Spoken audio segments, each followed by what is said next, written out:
Okay, this is the last part, part 4 of chapter 1, in which we'll discuss the applications of Gauss law. In the applications of Gauss law, we'll find out the electric field due to an infinite long line charge whose linear charge density is lambda. Then we'll derive the expression of the electric field due to an infinite thin charged sheet whose surface charge density is sigma. Then we'll find out the expression of electric field due to a charged spherical shell inside the shell as well as outside the shell. So let's start with the first topic, that is, using the Gauss law we'll find out the electric field due to an infinite long line charge. So we have studied about Gauss law in the previous part, which states that the closed surface integral of the electric field, that is the closed electric flux, is equal to Q upon epsilon naught, where Q is the charge enclosed in that closed surface. So here we'll find out the electric field due to an infinite long line charge. Let positive charge is uniformly distributed. Positive charge is uniformly distributed along a line whose linear charge density is lambda. Okay, we know that whenever the charge is uniformly distributed along a line, we call it as linear charge distribution, and we find its linear charge density. Let its linear charge density is lambda. So due to this infinite long line charge, we have to find out the electric field at a point P. Okay, as we are using the Gauss law, so the first thing, we'll draw a Gaussian surface, that is a closed surface which will enclose a charge in a length L. Okay, let us consider a length because this is infinitely long line charge. So here we consider a length L, and let in length L Q charges enclosed. So here we draw a Gaussian surface. It's a hypothetical surface, so we can consider any type of surface. Let us consider the Gaussian surface to be a right circular cylinder which is passing through a point P and enclosing the charge in this length L. It is enclosing the charge in this length L. So here we consider a length L, and due to this we have to find out the electric field at a point P. So we draw a Gaussian surface. Let the Gaussian surface is a right circular cylinder which is passing through the point P.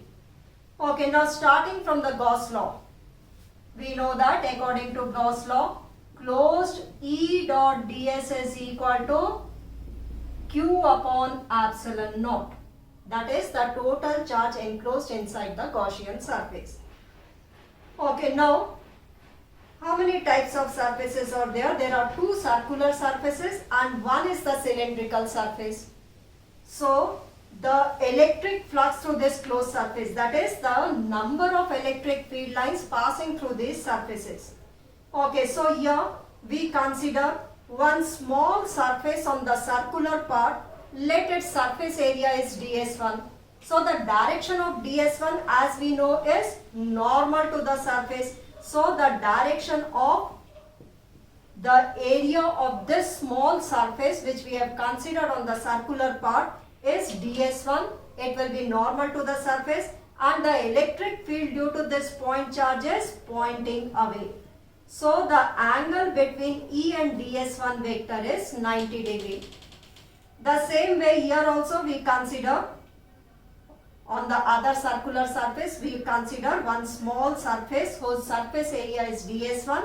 Again the surface area, let us consider it to be ds1, and the direction of ds1 is normal to the surface, normal to this circular part, and the electric field due to this positive charge is pointing away. So the angle between E and ds1 is 90 degree.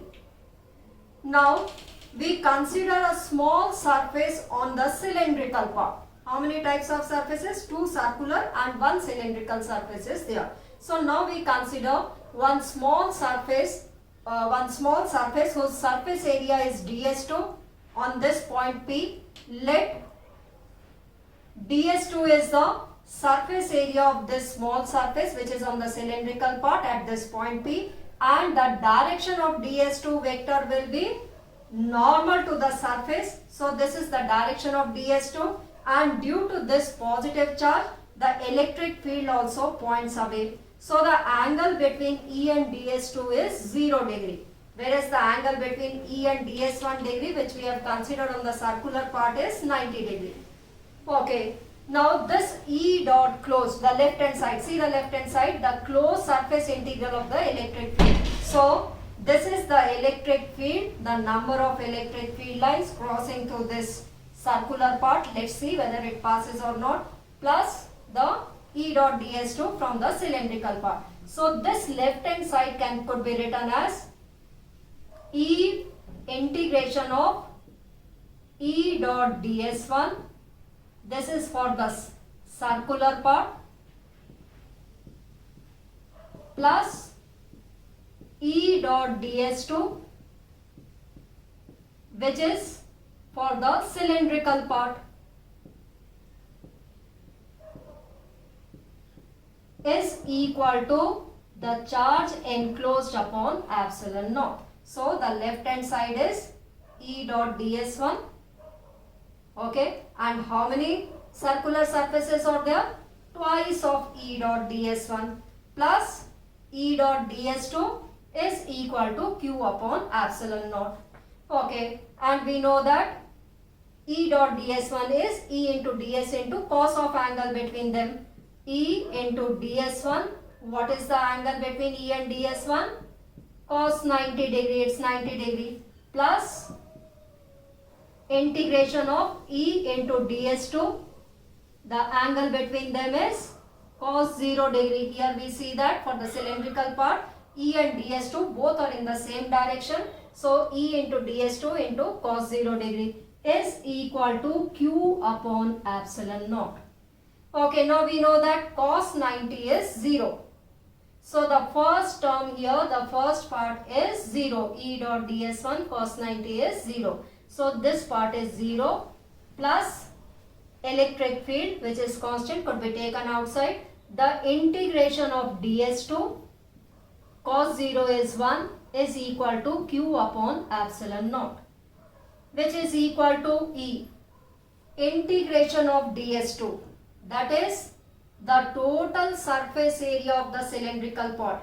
ds2 is the small surface area which is lying on the cylindrical part. So the total surface area of the cylindrical part is equal to, we know it is equal to 2 pi r into h, but here h is equal to the length. So this can be written as 2 pi r into L.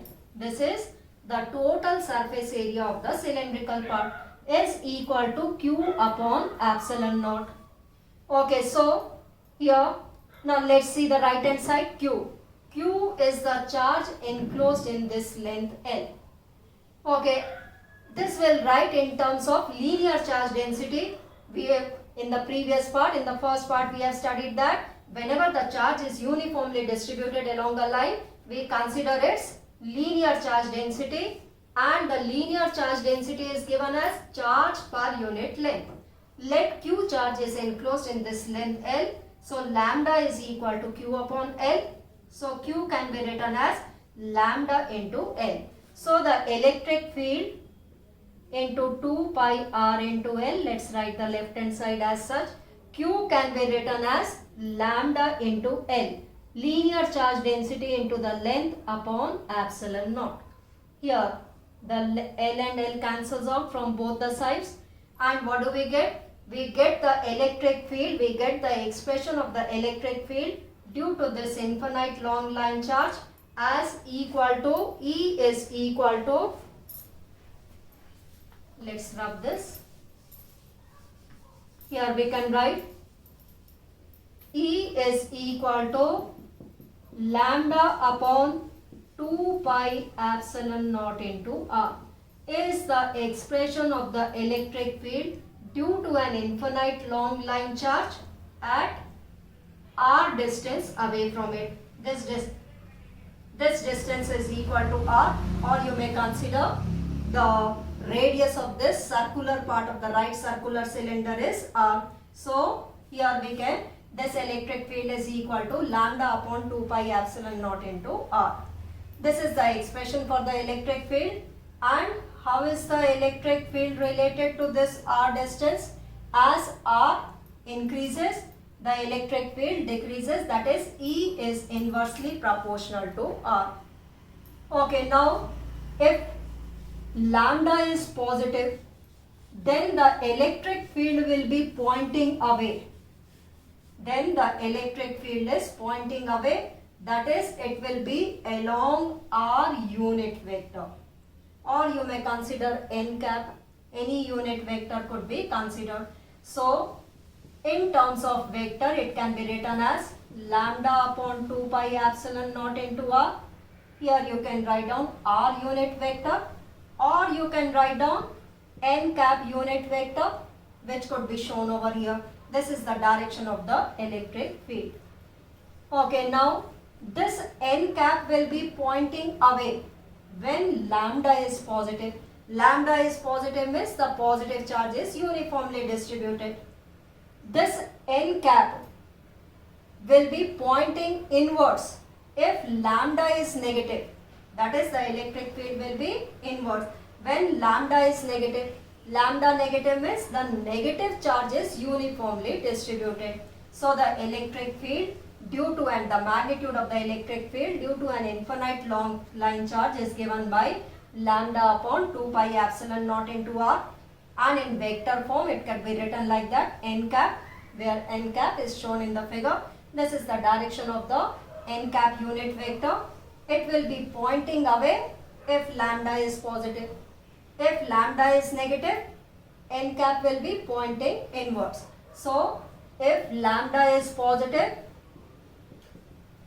n cap points outwards, n cap points outwards, and if lambda is negative, n cap will point inwards. If lambda is negative, n cap points inwards. Okay, so this is the electric field due to an infinite long line charge. Okay, next we'll find out the electric field due to an infinite thin charge sheet. Due to an infinite thin charge sheet. Let plus Q charge is uniformly distributed along on a surface, and such a distribution we call it as surface charge distribution. And for surface charge distribution we calculate or we find out surface charge density, which is given by sigma, and this sigma is equal to charge per unit surface area. Let this is an infinite charged sheet.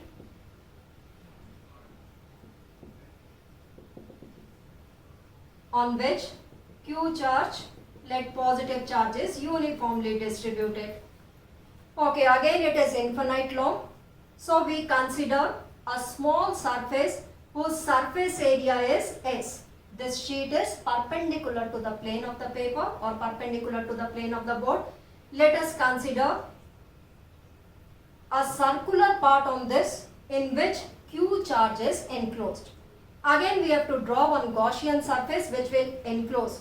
Then the total for the infinite sheet we can find out in terms of surface charge density. So first we will consider a small circular part on this charge sheet whose surface area is S. Okay, now we will start again from the same point using the Gauss law. So we will draw the Gaussian surface. Let the Gaussian surface considered again here is a right circular cylinder whose half part is in the front and half part is at the back. Why? Because the total charge has to be enclosed in this charge is in front of the sheet as well as at the back of the sheet. So this charge has to be enclosed inside a Gaussian surface. So we have considered the Gaussian surface to be a right circular cylinder.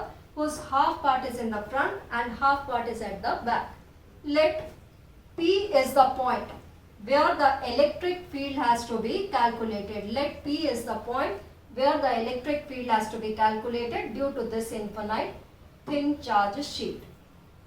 Okay, now again there are three types of surfaces, as we have considered the Gaussian surface to be a right circular surface. So there are three types of surfaces, two are circular and one is the cylindrical surface. So we'll find out E dot ds for all the three types of surfaces. Here, let ds1 is the small area on the circular part at point P, and the direction of ds1 is normal to the surface, and the electric field due to the positive charge points away. So the electric field and ds1 both are in the same direction. So we consider one more, ds1, a small surface whose area is ds1, and the direction of ds1 is normal to the surface, and also the electric field is due to the point charge, due to the positive charge, is pointing away. So E and ds1 both are in the same direction. Now another type of, the third type of surface is the cylindrical surface. So we consider a small surface on the cylindrical part. Let its area is ds2 and the direction of ds2 is normal to the surface, whereas the electric field due to the positive charge is pointing away. That is, the angle between E and ds2 is 90 degree. Now we start from the Gauss law. Gauss law states that closed surface integral of the electric field, that is E dot ds, is equal to Q upon epsilon naught. Okay, now E dot ds is the total flux through the whole Gaussian surface, and the total flux will be the flux through this spherical part, flux through this circular part, the flux through the other circular part, plus the flux through the cylindrical part. So E dot ds could be written as E dot ds1. How many circular surfaces are there? Twice. Twice of E dot ds1 plus E dot ds2. This is for the circular part and this is for the cylindrical part, is equal to Q upon epsilon naught. So the total flux, as flux is a scalar quantity, the total flux will be equal to the flux through this circular part plus the flux through this circular part plus the flux through the cylindrical part. Okay, E into ds1, cos of angle between them. Here we see that the angle between them is 0 degree, plus E into ds2 for the cylindrical part. The angle between E and ds2 is 90 degrees. So cos 90 is equal to Q upon epsilon naught. Okay, now we know that cos 0 is equal to 1. Twice E could be taken outside. The integration of ds1 plus E ds2 cos 90. We know that cos 90 is equal to 0. So this term reduces to 0, is equal to Q upon epsilon naught. Okay, now let's see. We know that the surface charge density is given by charge per unit surface area. So let in this circular part Q charge is enclosed.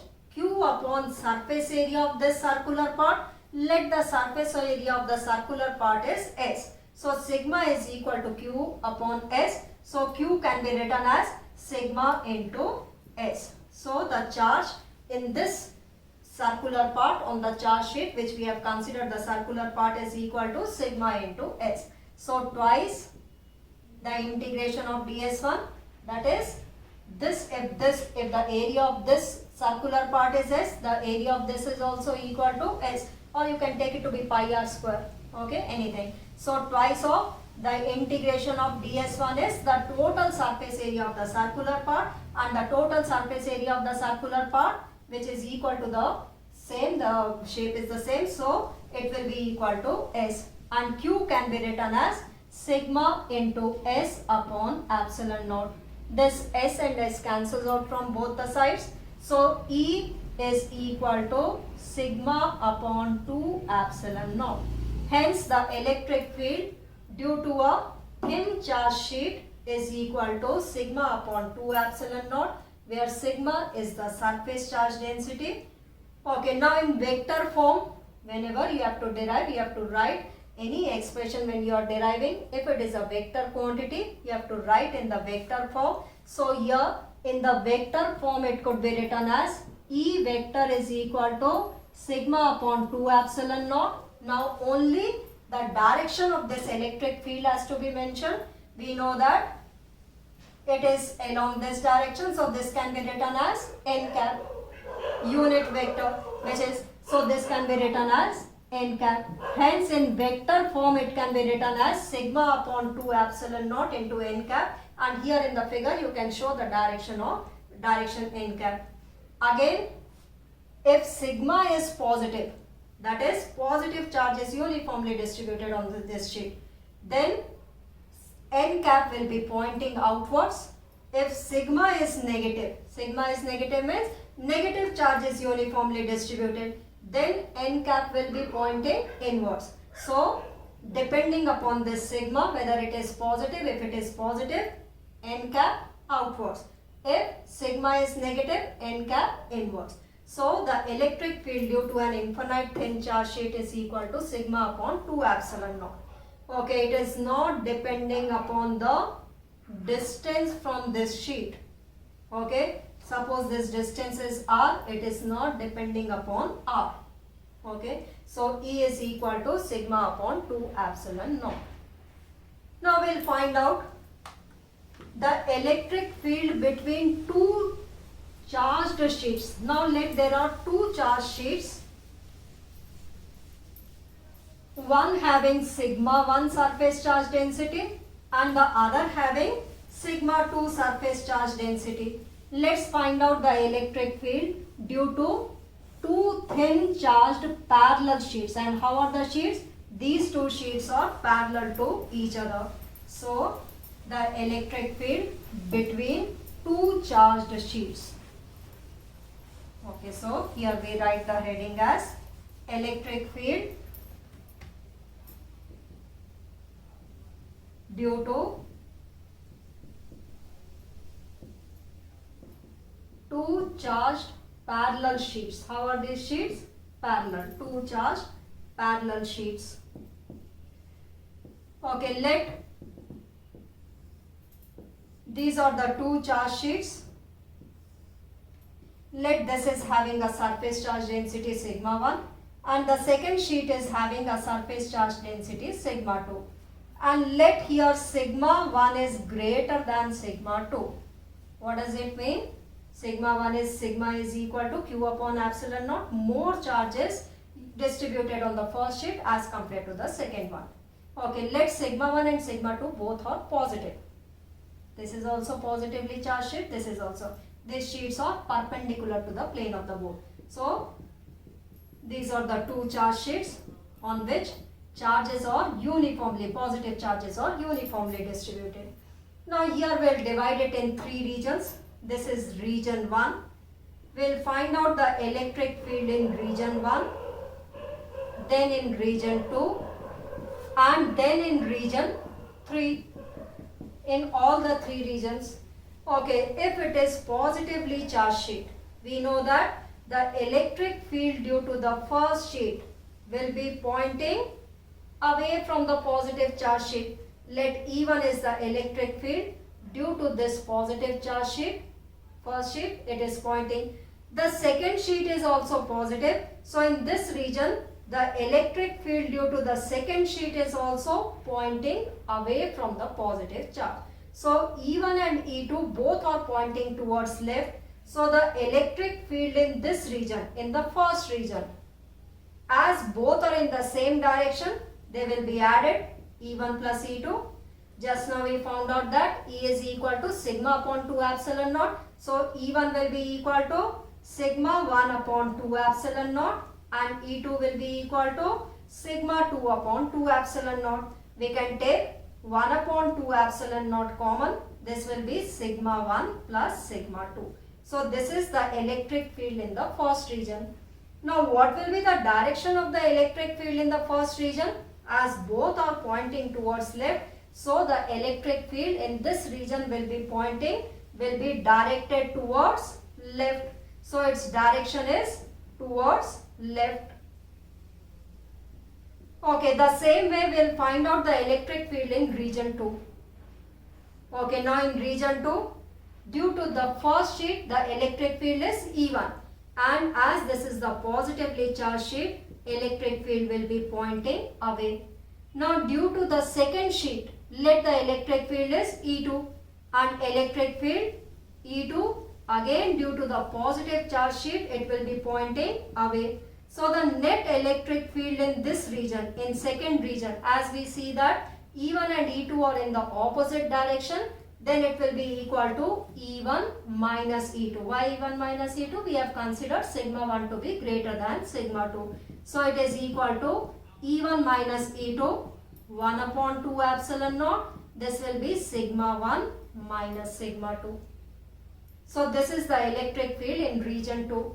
The same way we can find out in region 3, due to the first sheet, as it is the positively charged sheet, the electric field is pointing away. Due to the second charge sheet, this is also positive, the electric field is again pointing away from the positive charge. And again we see that E1 and E2 both are in the same direction. So the net electric field in the third region is the sum of E1 and E2, which is equal to 1 upon 2 epsilon naught sigma 1 plus sigma 2.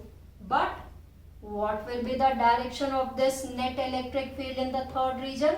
As both are pointing towards right, so the net electric field will be directed towards right. Directed towards right. Okay, now in this case, the direction depends upon whichever sigma is greater, as we have considered sigma 1 to be greater than sigma 2. So the net electric field will be towards right. Okay, it could be towards left also. If sigma 2 is greater than sigma 1, then it will be towards left. Okay, so the net electric field, as sigma 1 is greater than sigma 2, so the net electric field will be along E1, that is towards right. So due to two thin parallel charge sheets, here we have found out the electric field in all three regions. First region, both are pointing towards left, so the net electric field is 1 upon 2 epsilon naught sigma 1 plus sigma 2. As you are pointing in the opposite direction, the net electric field is E1 minus E2, that is 1 upon 2 epsilon naught sigma 1 minus sigma 2. In the region 3, again both are pointing towards right, so the net electric field is 1 upon 2 epsilon naught sigma 1 plus sigma 2. Let us consider a case. Let two sheets having sigma 1 and sigma 2 surface charge densities where both are equal in magnitude, that is sigma 1 is equal to sigma 2 but opposite in sign. Then let's find out the electric field in all the three regions. That is, now we are finding out the electric field between two parallel sheets, one having plus sigma surface charge density and the other having minus sigma surface charge density.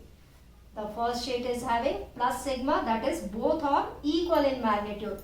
If this is having sigma surface charge density, on this also the charge density is the same but they are opposite in sign, that is two equal and opposite surface charge densities sheets are separated by some distance. Now the electric field in region 1, due to this positive, that is on this plus sigma means which charge is uniformly distributed? Positive. Minus sigma means negative charge is uniformly distributed. Now the electric field due to the first sheet, here we are finding out in the first region. Due to the positive sheet, the electric field will be pointing away. Due to the negative sheet, the electric field will be pointing towards. So the net electric field in the first region is equal to, due to the first one, sigma upon 2 epsilon naught. This is sigma upon 2 epsilon naught. That is here E1 is equal to sigma upon 2 epsilon naught, and the magnitude of E2 is also equal to sigma upon 2 epsilon naught. Okay, as these two are in the opposite direction, so the electric field in first region is equal to E1 minus E2, that is 1 upon 2 epsilon naught sigma minus sigma, that is the net electric field here is equal to 0. So what is the net electric field? To the left of the two sheets it is equal to 0. The same way in the third region, due to the positive charge, the electric field due to the first sheet, which is E1, pointing away. Due to the second sheet, the electric field is E2, and due to the negative sheet it is E2 pointing towards, and the net electric field in the third region is also equal to E1 minus E2, that is 1 upon 2 epsilon naught sigma minus sigma. So here also the net electric field in this region is 0. So whenever two sheets of equal and opposite surface charge densities are separated by some distance and are parallel to each other, then to the left of the sheets and to the right of the sheets the electric field is 0. Now let's see in the second region, that is in between the two sheets. Due to the positive sheet, the electric field is pointing away. Due to the negative sheet, again the electric field due to the second sheet is E2, and as it is the negative charge it will be pointing towards. So the net electric field in this region is equal to E1 plus E2, that is sigma upon 2 epsilon naught plus sigma upon 2 epsilon naught, that is 2 sigma upon 2 epsilon naught. The electric field is equal to sigma upon 2 sigma upon 2 epsilon naught, which becomes equals to sigma upon epsilon naught. So this is the electric field in the second region. So whenever two sheets of equal and opposite surface charge densities are separated, then the electric field exists only between the two sheets, which is equal to sigma upon epsilon naught. In region 1 and region 3, the electric field will be 0. Okay, so now here we are finding out the electric field due to a charged spherical shell whose radius is capital R. So this is the charged spherical shell, that is on which positive charge is uniformly distributed, and its radius is capital R. Okay, now we have to find out the electric field due to this charged spherical shell at a point P outside the shell.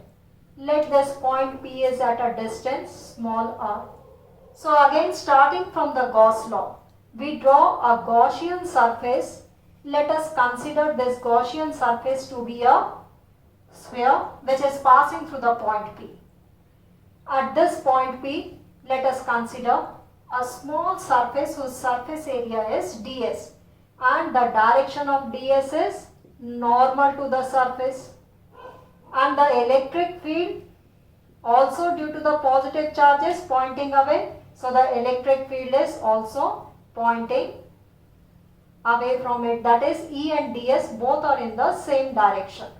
So this is the first case when r is greater than capital R, that is outside the shell. We are finding out the electric field outside the shell due to this spherical shell.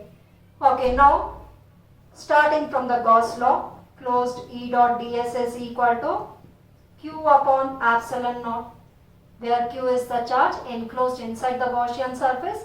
This sphere which is passing through the point P, whose radius is small r, is the Gaussian surface, in which how much charge is enclosed? The charge of the spherical shell, which is q. Okay, the angle between E and ds is 0 degree. So this can be written as E ds into cos 0. You can see from the figure, the angle between E and ds is 0 degree. E into ds cos 0 is equal to q upon epsilon naught. E outside, cos 0 is 1. The integration of ds is the total. Ds is the small surface on the Gaussian surface, the small surface on this at this point P. So integration means the total surface area of this Gaussian surface, which is a sphere, and the total surface area will be equal to 4 pi into small r square equals to q upon epsilon naught, or this electric field can be written as 1 upon 4 pi epsilon naught q by r square. And we know that due to a point charge also, the expression of the electric field is the same. If the point charge is at point O, then at small r distance at the point P, that is at a distance, the electric field is given by 1 upon 4 pi epsilon naught q by r square. So it appears as if the whole charge of the spherical shell is concentrated at the center of the sphere. This total charge is appearing as if it is acting at the point O. It is concentrated at the center of the sphere. So that is why we are getting the expression for the same for the electric field due to a point charge. Now in terms of surface charge density. Okay, now what is this Q? The charge is uniformly distributed on the surface. So this will write down in terms of surface charge density. 1 upon 4 pi epsilon naught.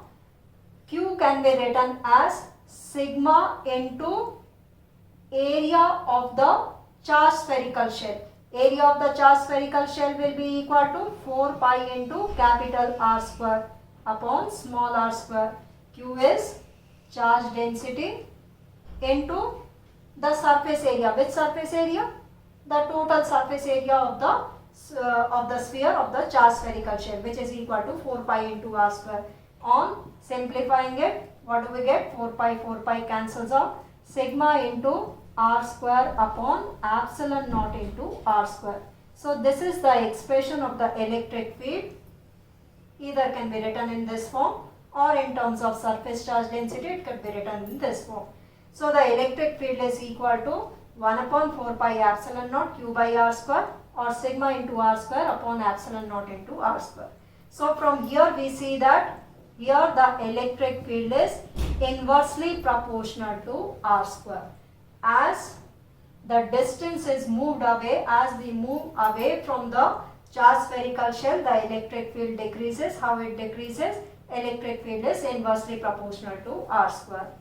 Now the second case here we will consider is on the spherical shell, when r is equal to capital R, that is on the spherical shell.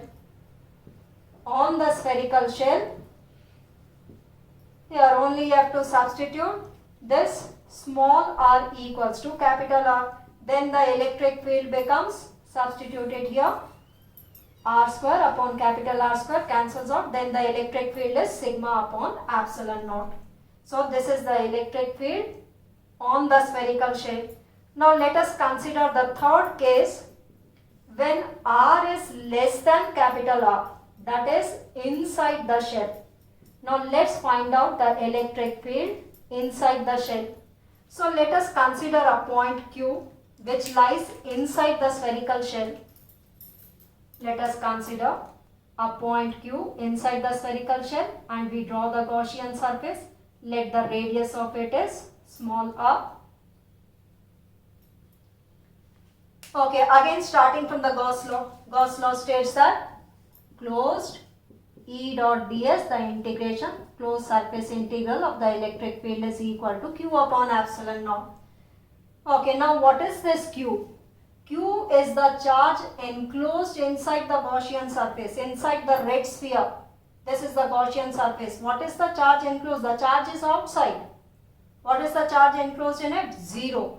As Q is equal to 0, there is no charge enclosed inside the Gaussian surface. So the electric field is also equal to 0. Q is equal to 0. So electric field is also equal to 0. So the electric field inside the charged spherical shell is 0.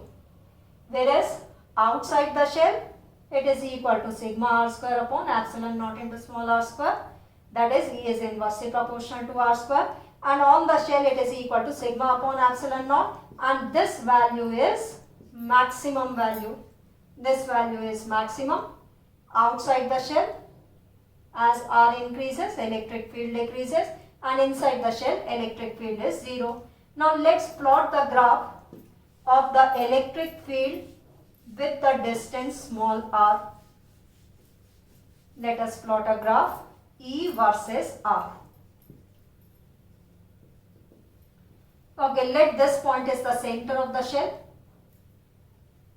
Here, capital R is the radius of the spherical shell. Now, this region inside the spherical, this region is inside the spherical shell, and inside the spherical shell the electric field is 0. And on the shell, the electric field is having a maximum value which is equal to sigma upon epsilon naught, and this distance is showing outside the shell. Outside the shell, E is inversely proportional to R square, so the graph will be a curved line. So, 0 to capital R, this is the region inside the shell, electric field is 0. On the shell, sigma by epsilon naught, this electric field is sigma by epsilon naught, and this region is outside the shell where the electric field is inversely proportional to R square. So, this is the graph between E and R for a charged spherical shell. Okay, so we have completed the first chapter. The fourth part is also completed. In this part, let's discuss few questions. Okay, the first question which had come in 2015, and then the same question was repeated in 2019. Generally, the questions are repeated also. Okay, this was of 3 marks. The question was, there are 2 sheets, one having plus sigma surface charge density and the other having minus 2 sigma surface charge density. There are 2 sheets, one plus sigma and the other one minus 2 sigma surface charge densities. Here you have to find out the electric field in all these 3 regions, first, second and the third region. You have to, the question was, this is plus sigma, this is minus 2 sigma, and you have to find out the electric field in all these 3 regions. Okay, now let's find out in the first region. Due to positive surface charge, and that is which charge is uniformly distributed? Positive charge. The electric field will be, let it is E1. What will be the direction of E1? It is pointing away. So this is the direction of E1. Now due to the second sheet, in region 1 only we are drawing, due to the negative charge, the electric field, let it is E2, and in which direction it is pointing? It is pointing towards the negative charge sheet. So the net electric field in region 1, as these two are in the opposite direction, the net electric field is E2 minus E1. E2 will be, due to one sheet, we know that E1 is equal to sigma upon 2 epsilon naught and E2 is equal to 2 sigma upon 2 epsilon naught. Surface charge density upon, due to a single sheet, we have found out that it is sigma upon 2 epsilon. So here E2 is 2 sigma upon 2 epsilon naught and E1 is sigma upon 2 epsilon naught. Okay. So here E2 you will not write down as minus 2 sigma upon 2 epsilon naught, because we have drawn the direction due to this E2. Okay, direction of E2 we have already drawn. So here we will not write E2, E1, both will be positive, as they are acting in the opposite direction. This will be the negative sign. So 2 sigma minus 1 sigma is sigma upon 2 epsilon naught. This is the magnitude. Also you have to give the direction. Which one is greater? E2 is greater. So in which direction it would be acting? It would be acting towards right side. So what will be the direction of the electric field in the first region? It will be towards right. Now the same way in the second region, due to positive charge, the electric field is E1 pointing away. Due to negative charge, the electric field is E2 pointing towards the negative charge sheet. So the net electric field in the second region, as both are acting in the same direction, it will be equal to E1 plus E2. E1 is sigma upon 2 epsilon naught and E2 is sigma 2. So sigma upon 2 epsilon naught plus 2 sigma upon 2 epsilon naught, that is 3 sigma upon 2 epsilon naught. Again you will not write down as minus 2 sigma. Why? Because the direction, due to this negative sign, we have already drawn the direction. 3 sigma upon 2 epsilon naught. Now here we have to mention the direction.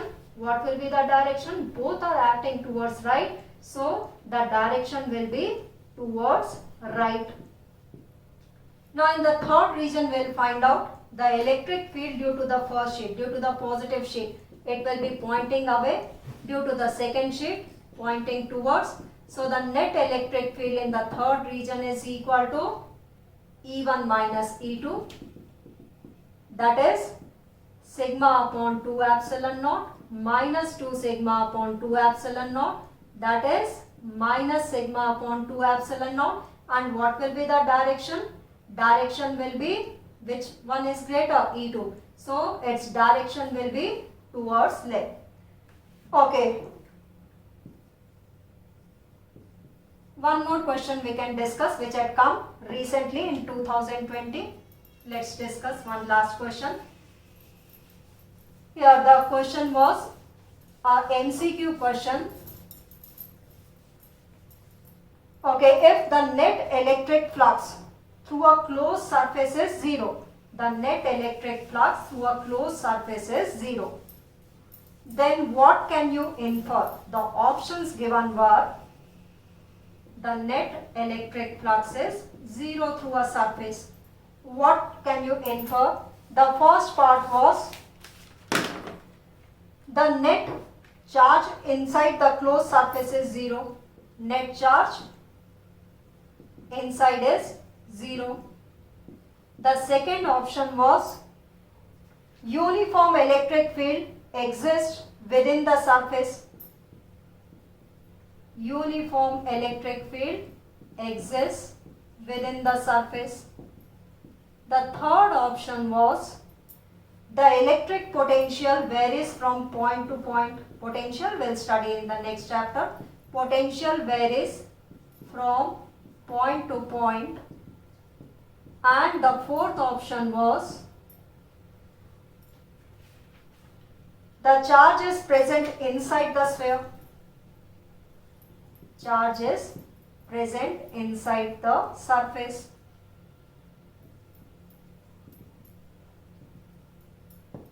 Okay, now which option is correct? The net electric flux through a closed surface is 0.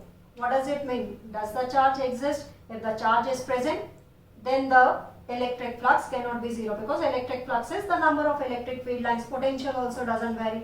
Uniform electric field does not exist. So what is the correct option? The net charge inside the surface, inside the Gaussian surface is 0. The net charge, if the electric flux through a sphere is 0, it means the net charge inside the sphere is 0. Okay, so this had come in 2020. Okay, thank you. If you haven't liked and subscribed the channel yet, kindly do so. Okay, and in the next part, we'll be discussing only the questions which had come in CBSE board. Few questions, that is the past 5 years questions we'll be discussing. Okay, so pay attention and like and subscribe the channel. Thank you.